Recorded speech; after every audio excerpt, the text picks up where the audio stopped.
Hello and welcome back to Down the Track. Today we will be talking about semi-final number one between New Zealand and England. Revenge has a very sweet taste to it. It took 2 years, but it was high time coming. A beautiful performance by New Zealand, ousting one of the bigger challenges of the tournament. I think they were the firm favorites along with India, I think, and now both the two favorites are out of the reckoning with the likes of Pakistan, Australia, and New Zealand. I didn't think that these would be the last three remaining. Honestly, I'm surprised by almost all three of them. So a perfect result. Mustafa and me will be reviewing the game a little bit. Mustafa, you were at the game. I almost saw you there. I think I saw you there on the video, but of course that doesn't matter. What was important was seeing New Zealand cricket go and do the business, and some of the luck that favored their way, that helped them, so to say. Your thoughts on the match and your thoughts on the experience in the stadium over there. Oh, it was a brilliant game. First of all, I mean, the weather was amazing. It was the stadium is great, and it was a fantastic match to watch. What a match! I honestly felt that New Zealand will chase this target, whatever the target was, they will chase it. But there was a stage when it became 59 or 21. I'm like, yeah, I don't think it's going to be very difficult now, because even if they go for it, if they lose a wicket or two, it becomes difficult. But that Jimmy Neesham innings, it turned the whole game on its head.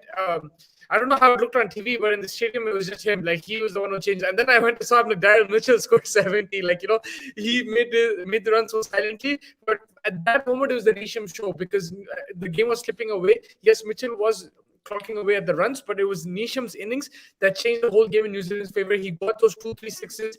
I think in that over, he hit 2 sixes and a four. The over where Bairstow took that catch and he fell over the thing. That was a turning point of the game. And everything changed for New Zealand, and what a match in the end. A brilliant game, and credit to both the batsmen, Neesham and Mitchell. And like you said, 2019, I don't think they looked at it as a grudge match, but it was a grudge match for a lot of us, because they were, hard done by, and a lot of neutrals were supporting New Zealand. They beat a very strong England team, who, mind you, had their injuries, but still played really well. And I think you can say the toss helped, but at one stage it just looked like England was going to win the game, and New Zealand pulled a rabbit out of the hat. Jimmy Neesham, I don't know if you saw, he tweeted in 2019 that kids don't take up any sport or anything like that. I want to see a new tweet now from him. He was heartbroken that day, and now the tables have turned. It's been 2 years. It just feels like yesterday, but I'm very happy for this New Zealand team. Before you just ask me more about the game, I would just say, I think right now, despite whatever happens in the finals, I think in all formats, this New Zealand team is probably the best team currently in the last 2 years. Because to consistently perform like this in all formats, reach the semifinals, finals, and go under the radar, silently they're coming and smashing everybody. Nobody knows what's happening. Whether it's India in 2019, whether it's England in this World Cup, whether it's India in the World Test Championship, they're beating the big giants, right? And they're doing it convincingly, and credit to them. Absolutely. I think that we never really take New Zealand seriously, unfortunately, but they don't care about that, They are just coming there and doing business time after time. I think from 2015 they were in the finals, 2019 in the finals, 2021 they won the World Test Championship, and again they're in the finals. So it's consistent. It's what you expect from a top team, right? And I think I agree with you in every respect. All three results going in their favor. All three formats, they are the top team at this point in time, and they are the team to beat. So whoever will come up against them, be it Pakistan or Australia, will probably know that they're coming up against a force to reckon with. So it's gonna be fun to see that, and we'll talk about that a little bit more. But if you think about just the performance of New Zealand, right? There were times in the game where it felt like they lost the momentum. Like, even they started with the ball well, they let it go a little bit, with Malan and Ali kind of scoring that relatively at par score, and then with the bat as well, they lost two very important wickets early, because the Martin Guptill, who was in form, and Kane Williamson, who's their anchor of a player, both of them went out early in the power play. For Mitchell and Conway to restructure that innings, and then for Neesham to come in the end and finish it off. I mean, this is a team that has a never say die attitude, right? Yeah, like when you looked at the bowl, I think that's where bowling first is helping, because I noticed that innings England just delayed the accelerator. I think Moeen and Malan were batting really well, but it was single double. New Zealand put on the squeeze. Tim Southee was outstanding today. I felt he bowled really well, very good change of pace as well. But the spinners were doing the job. There's an odd boundary here and there, but it looked like New Zealand had things under control. Even though England had a decent start, they picked up wickets here and there. First two wickets, when Butler and Bairstow got out, I felt that it did slow down, and New Zealand kept tempo there. And England, I think they put the accelerator a bit too late. And when they did push the accelerator, I think Moeen Ali batted magnificently, but on the other end, he didn't get as much support. And when they did hit the accelerator the last 3 overs, they weren't hitting boundaries consistently as well. They hit one boundary, then single, double, dot balls. They consumed a few dot balls in the last 3 overs. If it was New Zealand, when they accelerated, they smashed it. Like it was 15, 20 run overs, and England missed out on that. And that's also a kind of fear, because they want to set a above par target. They want to go 180, 200, but they don't want to lose wickets as well. So you're in double minded. New Zealand had one way; they had no other option. It was make or bust. I think it's sometimes it's difficult, but when you're chasing, when you have that target in mind, it becomes a bit easier. It looks like there's a lot of pressure, but it's a bit easier, I feel.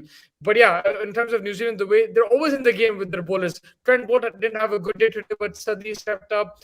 Sodhi and Santner were decent. Nishap was decent. So Milne was really good today. Milne, I felt that he was bowling quick, and also he had good variations. So they're always in and around this New Zealand bowling attack, and very well disciplined. I think it was fantastic. England, I felt they were on top of the game though, like throughout the second innings. It's just the last 2, 3 overs completely changed everything. I think England bowled really well. I would just say about England, one criticism is that Moeen Ali didn't bowl. I saw the dimensions sitting on the ground. The square was huge, the square boundaries. Over there, the off spinner, you're going to hit him. You're not going to really risk, unless you come to the pitch with the ball, you're not going to risk hitting him over long off, long on. You're going to try to hit point and square leg, and that's where you can get catches. It's a longer boundary. I felt Moeen Ali should have bowled. Livingston was outstanding. But I think, to take the pressure off Jordan and the fast bowlers, the fast bowlers have been a weakness with no Archer there, no Tymal Mills. I think they should have given Manali a couple of overs. Yeah, I think if we just talk about England a little bit here, I think they've had a fantastic tournament, no doubt about it. But there have been one or two questions. I mean, of course, they've lost out on a lot of good players, the likes of Stokes, Karan, Tamal Mill, Jason Roy. This is a very depleted England side. This is not the strongest England side that we've come to see. So obviously that those kind of things will affect them. But at the same time, I think their depth is stunning. And they've even after losing 4 or 5 first team players, they were able to compete at the level they did, finish the top of their group, come here, challenge against New Zealand as well, and lose by a small margin. It wasn't too much at all. So hats off to this England side. Of course, there might be a couple of things, like you said, the Moeen Ali incident. Definitely, hindsight, you always think about these few things, and you always think that, it's possible, it would have probably made sense to give him an over. That over from Chris Jordan, that was a game-changing over, a 22-run over, that changes things around a little bit. And then Mitchell finishing it off. So I think that, in my personal opinion, especially to Nisham, we should have bowled, I felt. Sorry. Yeah. You were saying. No, I said with the way, I think England is very, very focused on matchups, and then they feel like, okay, you know what, maybe today's Moeen Ali didn't weigh heavy in any of the matchups today, so maybe that's why he was. And that's kind of been England's style to go for, and they back their strengths, and sometimes it doesn't work. And today was one of those days. But I want to say, I think that they put out a proper professional performance. I just think that New Zealand upped their game in very critical moments in this game, and that's why they were able to go out and get the victory. Because I think in those critical moments, I think especially when they were down and out, they didn't let go, and they never say die attitude helped them. And Jimmy Neesham, I think we were talking about the team of the tournament, and I told you, will we put in Neesham, Imad Wasim, Pretorius, or Jaddu over there? I think Jimmy Neesham seals that deal now for me. So Yeah. But anyway, we'll talk about that at a later time. But I think England were good. I think New Zealand was just a tad bit better on the day, and I think that's what mattered. And hats off to both teams. Both put up a very, very, very good cricket match, and that's what we like to see at the end of the day. Yeah, man, absolutely. I think you hit the nail on the head. England, despite all the injuries, they taking it till the last. I think the issue was their death bowling. It's been in the last couple of games, and you can't really do much when a lot of your bowlers have been injured. Mark Wood also, mind you, he's coming back from injury. It's not like he's fully Yeah, fit. So yeah. they have been crushed with injuries. But Morgan has developed this system where they do have personnel coming in. There was no Jason Roy today, but still, Bairstow came in. Billings was there, so they have this system there. Unfortunately, when you have so many injuries, sometimes it's not going to go your way. But still, the fact that they were dominating the game, it shows that this team has a lot of squad depth, and they'll be back next year, I'm sure, Oh, with a absolutely. stronger performance. But it was New Zealand's day, and hats off to Kane Williamson, man. His captaincy is fantastic. Just watching him on the field, you don't even know what's happening. He'll take a fielder and put him there, and the ball will go there. Then he'll tell some guy to field like at mid wicket, the ball will go straight to him. Either he stops the boundaries, plugs away, in terms of either catches or even boundaries. He's very smart in his captaincy. Also, he speaks to his bowler, not all the time, but he's there. He's backing his fielders. Very quiet the way he does his job, but very aggressive captain. He has a slip in. He has in the power play. He's looking to attack. He's bowling his best bowlers in the power play. He doesn't look at matchups as much. Sometimes, of course, he will, but again, Sadi Bolt, he has like a set play there, then he has middle overs, then Sadi Bolt again. So it's a set kind of pattern, but the way he utilizes his bowlers and changes it up, especially his field placement, is brilliant. And of course, he's a calm guy, but you don't necessarily have to, like, it's not necessarily that you're calm and you win games. You just have to have a cricket mind. He's very, very sharp. Absolutely, I think a phenomenal captain. My love for Kane Williamson has been ever present since I think 2015, 2016 when he came into the scene at first. I think it was the 2015 World Cup when I first got notice of Yeah. him and the kind of player that he is. So he's been my favorite since then, and to be able to really rise to the occasion, take New Zealand cricket to the heights that he has, play with for Sunrisers and take them also to a couple of finals. So that's also been, of course, for me a personal bias on that level as well. So phenomenal. Your player of the match, You're gonna like make fun of me, but I'm going with Nisham. Nisham. Yeah. I knew that was. I'm not gonna make fun of you. I knew that was coming from you. Nisham, I think he bowled decently, but I'm telling you that innings changed everything. For me, at one stage, 59 of 21, it was looking very difficult on that pitch. England were bowling well. Morgan is also an outstanding captain. His field placement was solid as well. Bowling changes the way he brought Livingston. It just looked like it was England's game, and to change the momentum and change it so quickly, knowing that that was the time that when you have to go, and if he did get out, take that risk and get out, it's almost game over because after him there was not that much left. So I think credit to him the way he took that pressure off Mitchell, and it gave Mitchell the confidence, and Mitchell hit a few sixes after, but it was that over where Nisham turned it around. For me, that was the game-winning knock. He was chilling after the game as well. I saw him just soaking it in, and I think for this New Zealand team, it's been brilliant this year. They won the Test Championship, and I think beating England like this and going to another World Cup final, it's a huge achievement for them, and congratulations to the whole team. But for me, it has to be Nisham, even though Mitchell was the official man of the match. That Jordan over was the game changer. It was a lot of runs for 24 balls left, like you said, and that over of 22 that really changes the momentum in Yeah. the favor. Even though he got out right after that in the next over against Adil Rashid, he got out, but he had done the damage, and it was just a matter of Daryl Mitchell to finish it off, and Daryl Mitchell finished it off, and that's why he's my man of the match because you could have gone wrong at that time as well. Nisham's innings would have gone to waste if he wouldn't have finished it off. They still Yeah. needed, I think, a good 20, 30 runs with him left gone as well. So the exact number is something I don't remember. We were just talking about our reaction of the game. So, Yeah. but it was important. He had a couple of sixes go and then a four here and there as well. So very important for Mitchell to finish it, and that's why he's my man of the match. With due respect to what you think as well.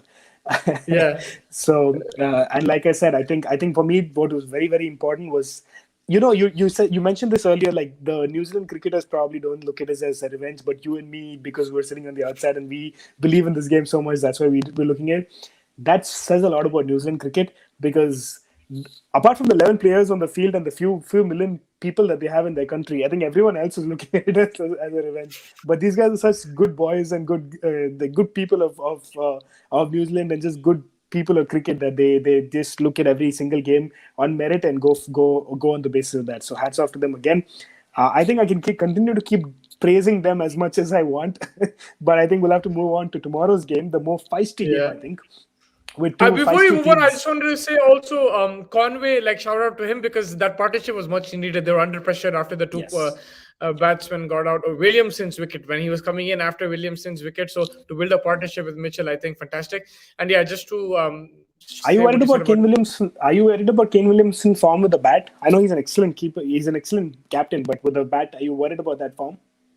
Not really worried because he did get a 40 against Afghanistan. Yes, maybe the strike rate's not there, but today I really noticed that the pressure got to him a bit. Like he played a few dot balls and then he tried to do something un-Williamson. Like it's not for me the form, it's just the way he got out. It was a bit strange because he doesn't play those shots early on. He's much more technical, technically correct and everything. But Williamson is also a guy who likes to take risks and he is aggressive, but it's just the manner in which he got out. For me, the form is not an issue. Williamson is a class player, and he's scored some runs in this World Cup. He scored a 40 against Afghanistan. He plays spin well. I'm not too concerned about his form. Now you have one more game left, so you can't really too much either way. Yeah, fair enough. Moving on to the game tomorrow, like the Australians also have been a little bit under the radar. No one really, I don't think, backed them to make the top because they were also in the group of death coming up against the likes of West Indies, South Africa, Sri Lanka, who are looking in form. But England, we knew was probably the going to make it. But I think for Australia to do what they've done and come in and a couple of very, very good performances. Yes, they didn't play very well against England per se, but I think apart from that, they've had some good games. They're beating Bangladesh convincingly, beating West Indies convincingly. So they come in with a little bit of confidence, and they come up against a Pakistan who's the only team that is still unbeaten in this tournament right now. 5 out of 5, looking phenomenal. There are some rumors about some viral going on with Shoaib Malik and Mohammad Rizwan and stuff like that, and that will be worrying. But we have a cracker of a game on our hands tomorrow. Yeah, I mean, in these days, a viral is a huge thing because of COVID and everything. So they'll have to get checked out and stuff. It's not just a small flu you can just think. But I'm sure there's rumors that also that. Do you have to go check? Yeah, no. So I think their COVID results are negative. That has been confirmed. It is negative. Okay. Yes, right. yes. Their COVID results have been confirmed, so they're hoping that they'll be fit enough to play it for tomorrow. But with that being said, if they are two very, very important players right now for Pakistan. If both of them don't make it, that could be catastrophic for Pakistan. But we will obviously know more when we come across. But your feeling of the game and your interest to go watch it tomorrow. Yeah, if I look at it on paper, I think Australia should win this World Cup. But the problem is, I don't know, it's just T20 cricket, T20 itself, the way Australia perform in T20s and the format itself, it's very unpredictable. And honestly, Pakistan is favorites in the semifinals, just the way they've been playing. They've been smashing teams left, right, and center. And they've also won from difficult situations. And the thing is, everyone is contributing, whether it's Rizwan, Babar, and they have a world-class batsman, Babar, as well. So I think Pakistan are favorites. There's one gap over there where Australia can exploit, and that's the Hassan Ali, that fifth bowler kind of thing. And if they can put the spinners under pressure, Shadab and Imad Wasim, then Australia will have a good chance. Also, toss will be an important factor. When it comes to batting, Australia have this test match line in length, so Zampa will be something a bit different, and he will have to, try to attack, get wickets. And I would like to see Hazelwood and Stark. Let's see how they perform against Pakistan. I don't just want to see test match line and then try something different as well and try to make Pakistan think and work for their runs. But yeah, overall, I think Australia have a very good chance, but Pakistan probably slight favorites going into this game. Absolutely. I think I agree 100%. I think with that front, I think what you talked about Australia being a little bit more aggressive with their bowling, I think Hazelwood's been the one shining light in their bowling. But I want to see a little bit more from Cummins and Stark. I think Cummins has had a relatively quiet tournament. He might have picked up an odd wicket here and there, but I think he's had a quiet tournament. I think I want him to step up because he's been your go-to bowler, so to say, and for him to have a quiet tournament like that, and the likes of Zampa and Hazelwood have actually stepped up. So if Cummins can actually come to the party at the right, this would be the right time for him to show up. To just come in, pick up a quick couple of wickets here and there, get in a good 4 over spell, and that would really help the likes of Zampa and Hazelwood, who are in the rhythm, to really push and get a little bit more aggressive. So that will be key. And in terms of the batting, like you said, to fight the spinners and to try and worry Hassan Ali and maybe even Haris Rauf a little bit if they can, because Yeah, I think because the Shaheen, yeah, death overs yeah. could be an issue. Yeah, and because Shaheen is in the form of his life right now, so to be able to consistently get him away would be harder. But play Shaheen a little bit more carefully and target all the other bowlers. From Also, Pakistan's, Pakistan will have to think. Yeah, sorry. yeah, go ahead. No, go ahead.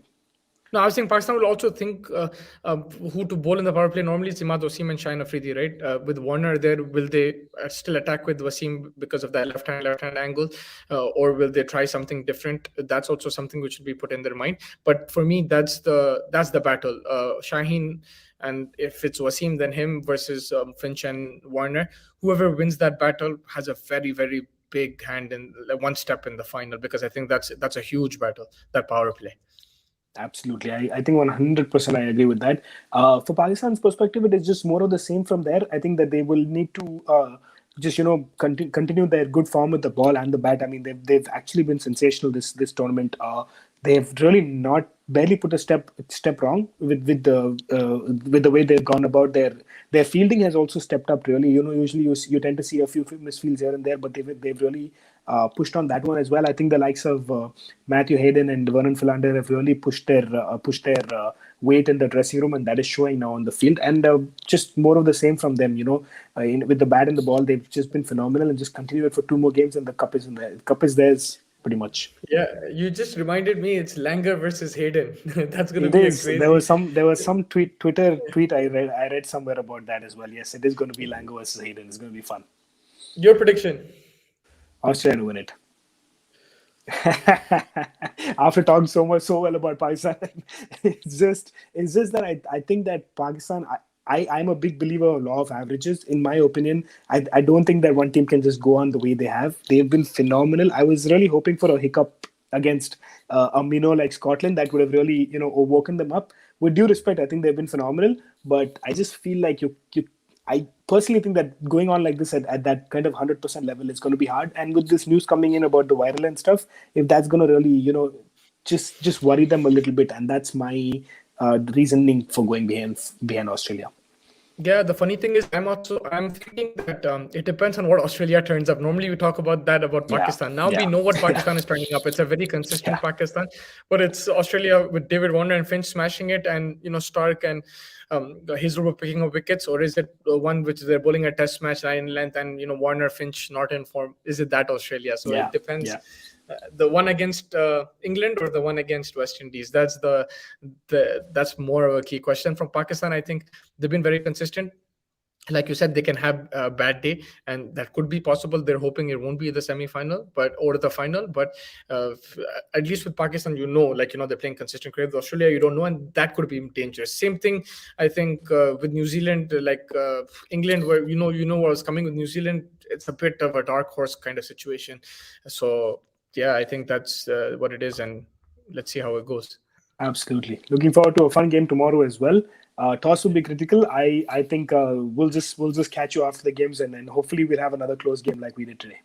Yeah, man. Hopefully it's going to be a good game. Just 2 more games in this World Cup. Let's enjoy it, and hopefully we get to see a super over or something like that. That would be fun for sure. All right, man. Take care. I'll see you after the game tomorrow. Take care, man.